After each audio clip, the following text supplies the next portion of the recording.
I wonder about, there's a question of Englishness, and only because you brought that up, I'm wondering, so are you English? I'm English.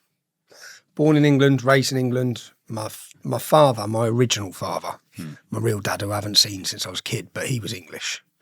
Look, if I'd have had an Irish dad, maybe things may have turned out different, but I didn't. I had an Irish mum, but my mum loves England. My family love England, and I was born in England. My dad's English.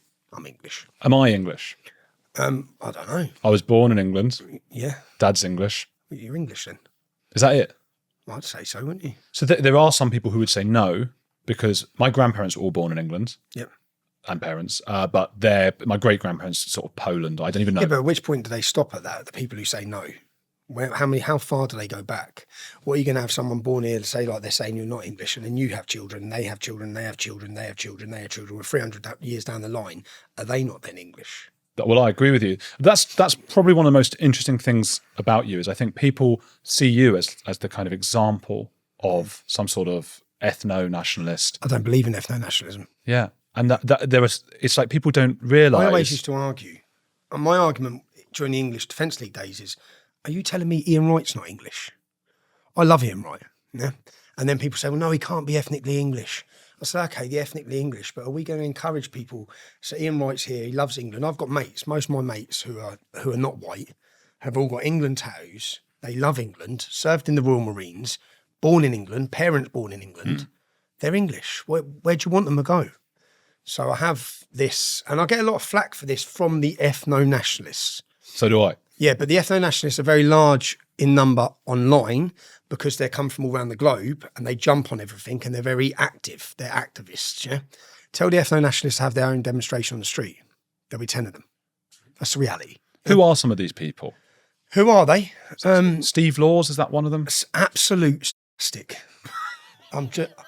I'm just saying, I saw him interviewing a mixed race girl. Yeah. She was white girl and she had a mixed race kid.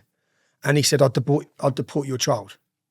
That's what he said to her. Yeah. So I didn't know much about Steve Laws. I watched that interview and it done my head in, to be honest. It done my head in. He sat there saying to the mum, I said, I bet you wouldn't have said that to her dad.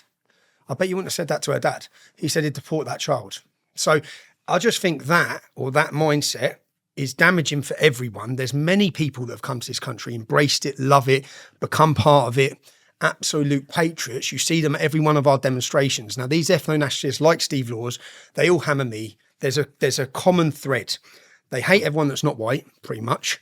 They blame everything on the Jews. If it's raining, it was the Jews. Everything's the Jews, like literally everything.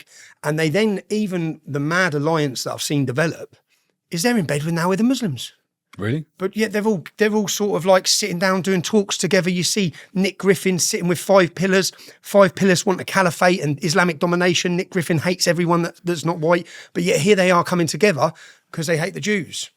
They blame everything on the Jews. Mass immigration's the Jews. Everything's that's their whole thing, which they hate me. I'm known as a Zionist or a race traitor. But this is nothing new.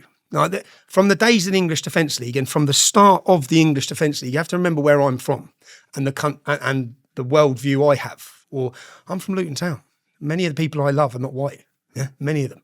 So that's how I've been brought up. Luton's, I guess, my scene as a youngster, so Luton's football hooligan element, is one of the most diverse groups of football lads there is in the country.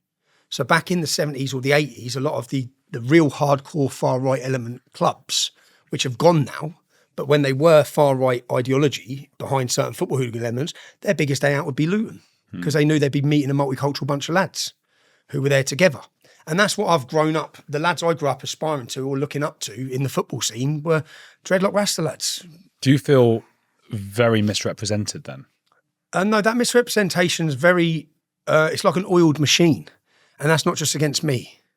If you started talking about Islamic immigration, or if you started talking about some of these things, you'd be called far right as well. It does happen. Okay, yeah. It doesn't really matter.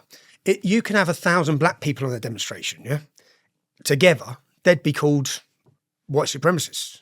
We have Danny Roscoe, one of our lads, he's called the black white supremacist. It's like, really? What is going on here?